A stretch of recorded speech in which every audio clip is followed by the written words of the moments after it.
Happy Friday, everybody. Welcome into Morning in the Valley. I'm Jeff Bidwell. It is Friday, September the 5th, T-minus 59 days from kicking off the 2025-26 season. Coming up in just a brief moment, we have Sam Orme. He is the redshirt sophomore forward for the Belmont Bruins, waiting in the wings. We'll get to him here in just a second. If you haven't done so already, head to YouTube and find Morning in the Valley. Easy to find. Subscribe for free. Hopefully you're watching us there right now, but subscribe, share, comment, like, all that stuff, and help this show continue to grow as we are less than 2 months away now from tipping off the season and cannot wait for that. All right. Our man got here early, and punctuality, always appreciated. And he's a busy man, and we're going to get right to him. Let's welcome in Sam Orme. He is the redshirt sophomore forward for the Belmont Bruins. Sam, good morning to you. What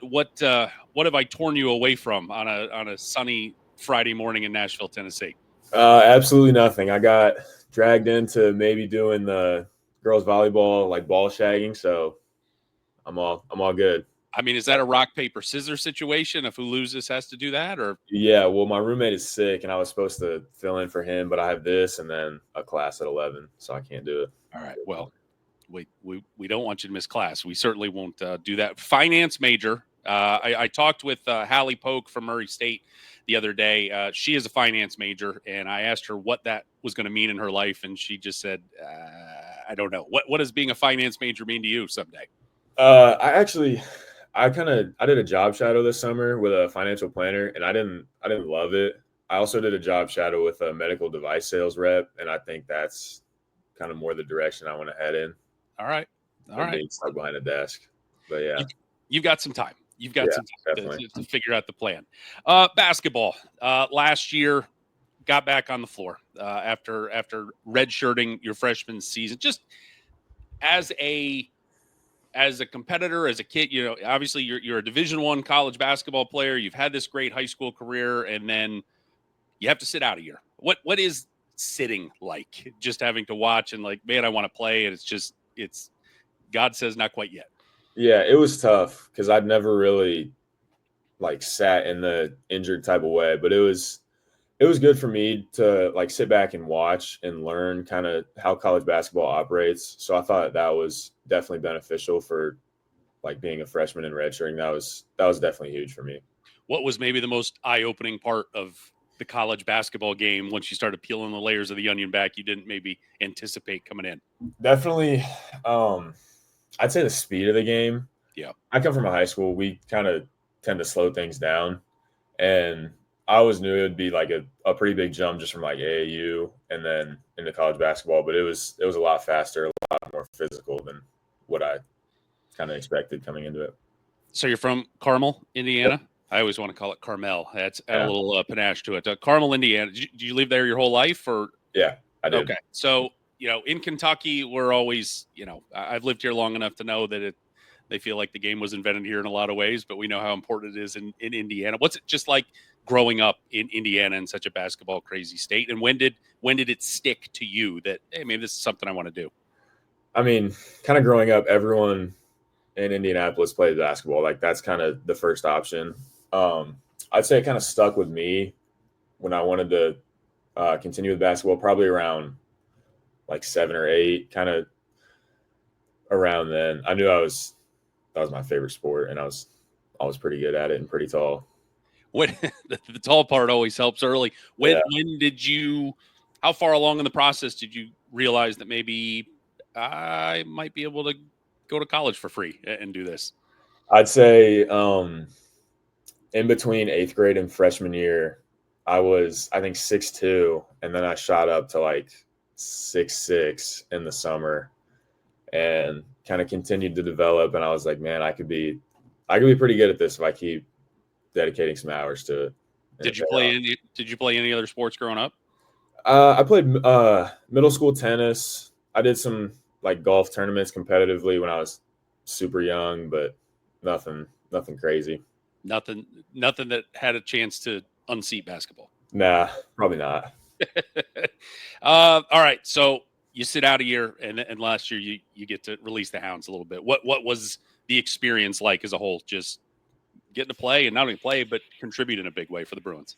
It was pretty freeing in a way, because sitting on the bench for a year, I just kind of built up that like emotionality towards the game. Like playing in that first game, that was definitely playing in my first college game. That was definitely a really cool experience for me, just having to sit on the bench for a year. But yeah, I was really excited for that, and I was glad I was out there to contribute.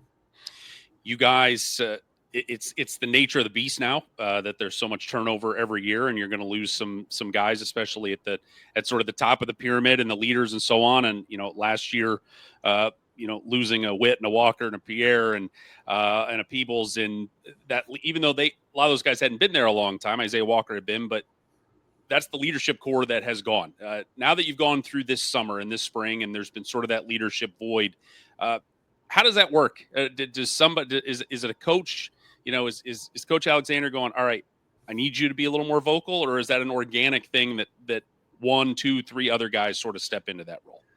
I feel like it's definitely a mix of both. I feel like Coach Alexander does a good job of bringing in good guys that are, like easy to mesh with and easy to play with. But I feel like once we get out on the floor, it's definitely kind of the job of like the guys that have been there the longest to, like get guys in the right spots, get guys the right shots, get them in the right actions, all that type of stuff. Do you fit one of those roles? I think I do. Guy now? Yeah, I think I do. Yep. Is that something you're comfortable with? There's hey, just follow my lead guys, but then there's follow my voice guys. Which one do you think category do you fall into? I think I'm definitely more lead by example. Yeah. I feel like just being here for my 3rd year now and kind of being around all the coaches, I feel like they know what to expect a little bit more out of me, and kind of relaying that to the other guys. I feel like I've been doing a pretty good job of that. How did the summer go? I guess we're still a couple of weeks away from officially starting fall practices, but once season ended in March, I know disappointingly up in St. Louis, but it's been 6 months now. How has that gone with the new bunch? It was really good. I think that, like I said, we all meshed pretty well together. We kind of changed a little bit of our offensive identity. We kind of switched things up a little bit, and I think all the guys have really grasped the offense pretty well so far, and I think we're going to be pretty good this year in that way.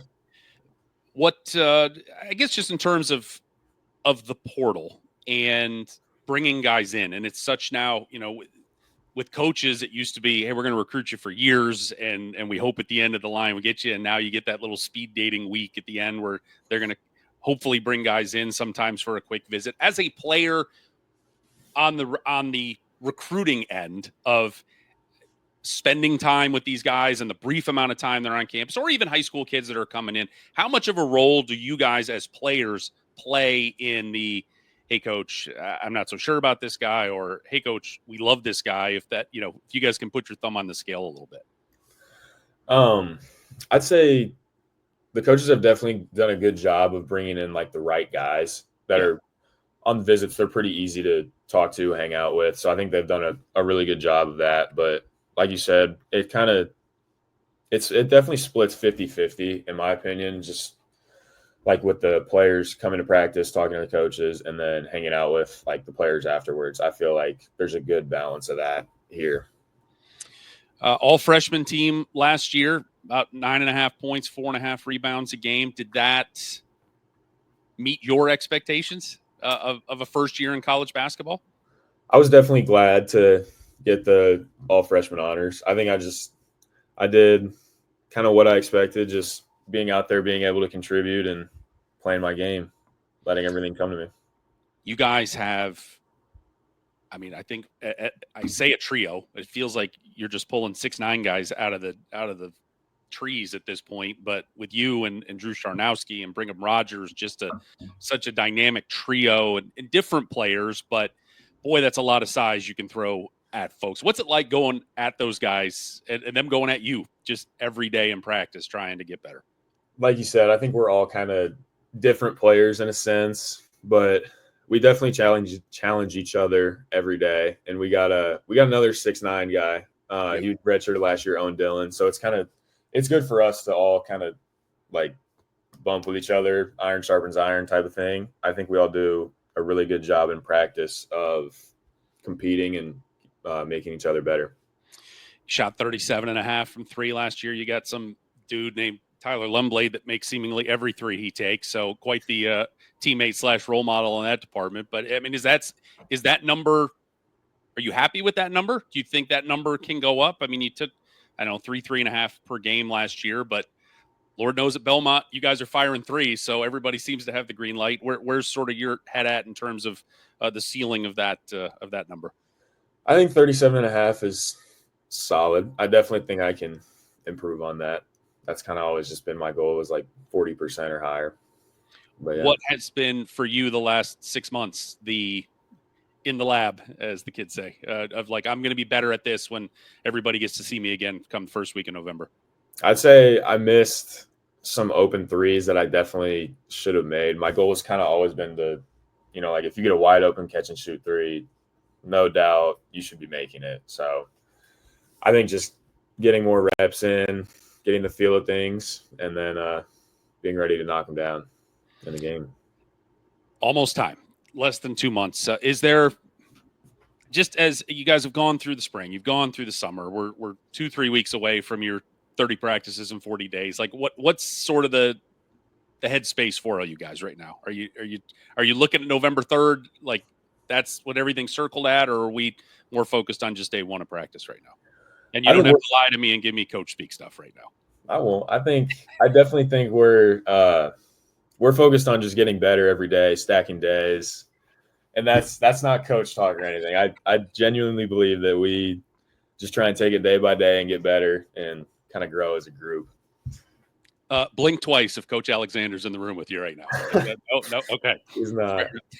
Fair enough. Non-conference schedule for the most part out. I know you got no games have been. I think the Coconut Classic you guys are in. I don't think we have opponents yet, but any non-conference game you're looking forward to for one reason or another? I'd say UC Irvine. I feel like that'll be a pretty cool one. I think we kind of let that one get away from us last year. I think we gave up 90 something points, like 50. I think we gave up 60 something points in the second half. So I think that one's definitely on the top of my mind. California's not a terrible trip. Yeah, that'll be cool too. Terrible trip either. What's it like playing in the Lipscomb game, and just being around it? I mean, look, you see certain games in November, and there's rivalry games and so on, but the crowds, whether it's down at their place, whether it's Curb Center, are just bananas for that game. What is that rivalry like being a part of it? That was probably the craziest game that I've ever played in. We were, if I can remember, we were down, I want to say 14 with like 3 or 4 minutes left. And Lipscomb didn't even play bad down the stretch. They didn't miss any shots. We just made everything. We made like 4 threes in a row, and it was crazy. Coach Alexander always says like there's some magic about that game, and I didn't really believe him, but the past 2 years, the buzzer beater from Jacoby Gillespie, and then this past year, it was crazy. It was unreal. Have you I guess being in the Valley now for a couple of years and making the trips and going on the road, is there any road trip in the Valley, and again, and for any variety of reasons that you look forward to at this point, whether maybe the nightlife in Omaha or just the crowds that you run into on the road? I'd say Drake probably. Des Moines pretty cool, and they always, it doesn't matter what time of year it is, they always pack out their arena. So that's pretty cool to see, playing in front of a pretty rowdy crowd. Awesome. He is Sam Orme. He is the sophomore forward for the Belmont Bruins. Thank you for the time today. Best of luck this season. Best of luck with class today. Enjoy your weekend, and hopefully we can talk again soon. Yep, definitely. Thank you for having me. Thank you. All right, there's Sam Orme. And I don't know why my brain just went to back to 2005 and I put Creighton back in the Valley and started talking about Omaha. But that's Des Moines, not bad. That's pretty good. Knapp Center is a heck of a deal there. Heck of a crowd that I've gotten to see the last couple of years, and it's fun. But Belmont, they're going to be in the mix, no question. And I think there's a lot of folks in the mix this season. It's going to be fun. Hopefully, I've had some people banging on the drum about when we're getting conference schedules. And just a reminder, here it is on September the 5th that the Valley conference schedules did not come out last year on the men's side until September 20th. So we're still a couple of weeks away from being overdue, I guess, with that. So just something to keep in mind that we're all impatient and we all want schedules, but we got a little more time to wait for that. All right, headlines of the morning, and we're going to start in Carbondale, Illinois, where head coach Scott Nagy has added commitment number 3 in the 2026 recruiting class, as he has gotten a 6'6" small forward out of Flower Mound, Texas, Luke Susko. He is a 3-star recruit, according to the fine folks at 247 Sports, didn't have a lot of offers. Sort of a weird deal, at least publicly. Didn't have a lot of offers for a kid of that stature, 3 stars and so on. Last year, back in, it's been 8-9 months ago, he got an offer from Cal. Over the summer, he got an offer from Air Force. But in the end, he is coming to Carbondale to be a Saluki. He joins now 6'8" Ty Lauer out of Pinckneyville, Illinois, I believe, if memory serves correctly, the local kid there. And then 6'4" guard out of Louisville, Kentucky, Jeremiah Jackson. So 2 ways to look at it. We're going portal, we're going freshman, maybe a little bit of column A, a little column B. But Coach Nagy really hammering the high school ranks right now. 3 commitments in that 2026 class. So we can now add Luke Susko to that group. Scheduling news, and we've got a bundle of scheduling news to get to here this morning. Speaking of Southern Illinois, thanks to UT Martin releasing their schedule, we have another piece to their puzzle. The Salukis will host the Skyhawks coming up on December the 10th. UT Martin will also be at Bradley, which we already knew about, on November the 12th. This is a good game for both of our schools. Home game against not only a quad 4 opponent, but basically a bottom 25 team in the country. With the Bart Torvik projections this year, Torvik's got him at 341. So metrically, this is the kind of opponent you would like to be able to get a win, and preferably a big win over the Skyhawks. So Bradley and SIU taking on UT Martin. Valparaiso, Roger Powell, non-conference schedule released. And Roger Powell,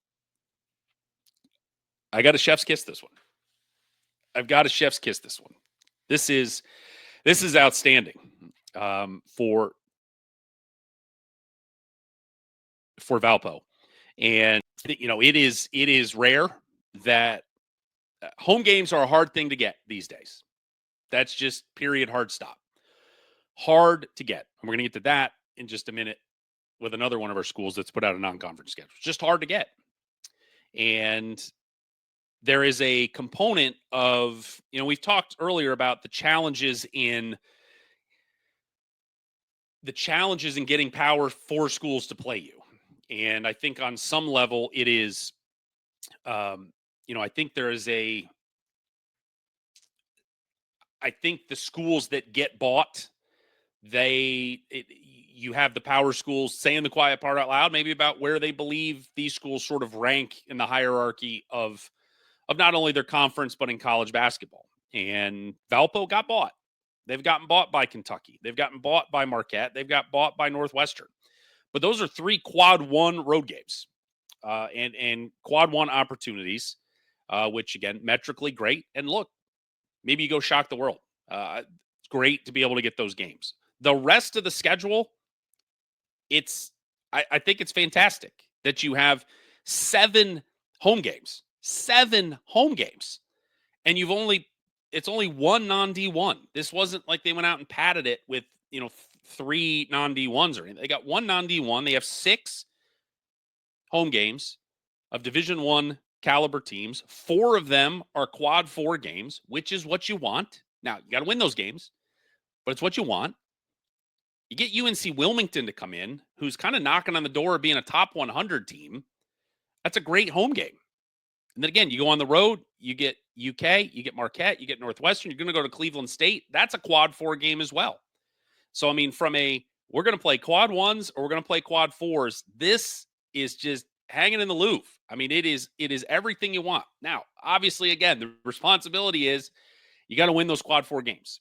And hopefully Roger Powell and his bunch will be able to, get into conference play above 500. And I think that will be a really substantial, significant step for them, as, you hate that, they've had really good dudes there and they have had to kind of rebuild after 2 straight freshmen of the year. And look, Cooper Schwieger hung around for another year, but to lose him, to lose all right off of last year's team, you're kind of like, all right, we're starting this thing over again. But with Coach Powell being there now for another year and building this culture and building this program back up, man, I like this a lot. And look, even if we just want to pencil in, all right, you're not going to be able to get the 3 big boys. That's fine. You still got 8 opportunities left. Can you go 6-2 in those games? I think you can, especially because 7 of those 8 are at home. You go 6-2, you've gotten the conference play, above 500. I love this schedule. I think that, you're not getting any power schools to come to Valpo. That's fine. But they didn't get into those muddy waters of playing good teams, in that 150 range, 200 range that are quad 3 games, even maybe quad 4 games. And then they're just difficult to win. And again, everything with the Prism here is I'm not looking at it as a season ticket holder. I'm not looking at it as am I excited to go sit and watch these games? That's not my Prism. My Prism is this a metrically positive schedule that we can maybe turn this thing into a help the league as a whole and help the league's overall numbers to be able to get at large bids. That's my Prism. And I think looking with those eyes through that prism at this schedule, I think is a really good schedule for Valpo and the Missouri Valley. UIC has released their schedule, and our man Maude Henderson and the Flames. Now, this one kind of flips in the other direction, and not that it's we just talk about home games. Flames couldn't get home games, quite obviously, which is on the women's side, and we talked about this the other day with the Belmonts of the world on the women's side, the Belmonts of the world. Obviously, Drake and Northern Iowa have some sort of agreements with the Iowas and Iowa States and Creightons of the world where they can, have these home and homes, and that gets them games. But people want to go to Nashville. We saw last year LSU went to UIC on the women's side and played up there. There's just certain places, Murray, Kentucky, not always easy to get to. Big schools not super interested in going there. I'm kind of surprised that UIC can't get more games. It's freaking Chicago. Let's go spend a night in Chicago, have some fun. They have 4 home games, and only 2 of them are against Division I teams. Again, I'm still confused as to the change, the amount of Valley teams that are playing multiple non-D1s at home. And again, my understanding was just it was 1 and 1 alone, and that was it, unless you were a first-time head coach in the league. But they've got 2. They're going to host Detroit. They're going to host Arkansas Pine Bluff. Those are 2 quad 4s. Arkansas Pine Bluff, 2nd or 3rd worst ranking in the country in the Torvik projections. They're going to go to Daytona. They're going to get High Point, which is a really good, could be a quad 2. They're right in that 100, 110 preseason ranking range. And then it's either Southern Indiana or Incarnate Word. And again, everything's on projections, which can hold nothing at the end, not be worth, the paper they're written on at the end. But you kind of hope, just again, from a metric standpoint, you hope you get Incarnate Word's a lot better than USI. So we'll see how that goes. On the road, a bunch of 2 quad 2s, 2 quad 3s, a quad 4, Chicago State. That's a great series. It's right across town. Look, you can home and home them forever. But going to Oregon State, going to Yale, those are 2 top 100 games and winnable games. Beat Yale at home last year. I thought that was really the game that launched UIC into sort of the, they were the November, December darling in the Valley, and beating Yale at home was a big part of that. Robert Morris, Charlotte. So it's just shocked, but I shouldn't be, because It's just hard to get home games. And I think UIC has shown that. And but to only have 2, I hate that. To only have 4 home games as a whole. I hate that number for the fan base. That's all they could get in the non-conference. Drake's women, we have finally been able to figure out. Got an announcement yesterday about the Music City Classic. They had committed to a multi-team event and didn't have opponents, didn't have a pool of teams. They were just, yep, we're going to be there on November the 26th and 28th, and we're just waiting for somebody to join us. And we have found out that they will face Arkansas on the 25th, rather, and then they will get Northern Kentucky as well. MTEs, you hope you're going to get opportunities to get some big boys on some neutral sites. And this tournament not really offering it. Arkansas obviously is a brand name, not expected to be a top 100 team, which kind of puts them into the quad 3 range. Northern Kentucky is about a 250 ranking last year in the net, at least. So you hope they'll improve, but this might actually be a welcome rest for, hey, we go to Nashville, we'll have fun for a couple of days, play a couple of games for Drake. But I mean, the rest of their stuff, they've got Creighton, they've got Iowa, they've got Iowa State, they've got Minnesota, they've got some high-powered teams on their schedule this year. Get Arkansas, look, out of the SEC, again, you hope they can pull some weight this year and get back into the top 100. But Drake has got their matchups for Nashville during Thanksgiving week. We talked about the struggle getting home games, and Evansville's women fall into that realm as well. 3 home games, 3 out of 11 non-conference games, 8 games on the road for Robin Scher. They've got, now the good thing is the home games, all Q4s. You got IU Indy, you got Northern Illinois, you got Austin Peay. Hope you can be able to get all of those. On the road, Iowa, Iowa's the one quad 1. The rest of them are Q3 and Q4s. So it feels it's manageable. It's not overwhelming. It's not one of those, hey, we got 8 road games and we're getting bought 6 times and you're up against it. But it's going to be a long November and December for the Purple Aces. Just spending a lot of time in hotels and on buses and so on, trying to just get better. And a young team lost some big pieces off of last year's team, and hoping to be able to spin that thing forward and try to climb up into the middle of the pack in the Valley coming up this year. But 3 homes, 8 road games for Evansville. And lastly today, hey, let's talk video games because this was a big thing that everybody was excited about 2-3 months ago. And everyone that was excited, shame on all of us for being excited. The nuts and bolts of this was that EA Sports who has put out the wildly popular college football game that they restarted after, I don't know, however many years, 10, 15 years. Put it out last year, put a new one out this year, and everybody was gaga. And then they were like, you know what, we're going to do a college basketball game as well. And everybody just lost their minds. Well, the problem is that this was going to be a multi-year, look, as intricate as these games are now. When you think of the college football game, and what do we have? 120, 125 college football team, Division I, the Division I, the FBS teams in the country, that you're trying to put this game together with these 125 games. Well, then you have 125 between stadiums and uniforms and logo, all that kind of stuff. Well, then we want to do a college basketball game. Awesome. Well, now 120 turns into 365.